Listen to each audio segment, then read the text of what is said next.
Salamat ah. Ikaw nang bahala sa akin, ha? Ilakad mo sa munisipyo yung iba ko pa mga negosyo. Oo, ako bahala sa'yo. Yes. Ah.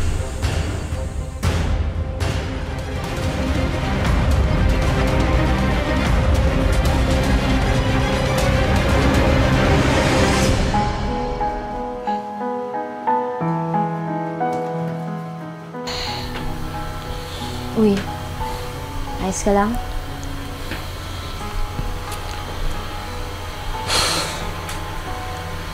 Itong cafe na nga lang ang meron ako. Ito na lang din ang kaya kong ipagmalaki.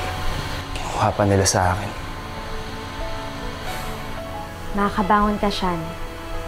Huwag kang panghinaan ng loob. Ito pa bang magagawa natin? Nawalan ka lang ng pwesto, Sean.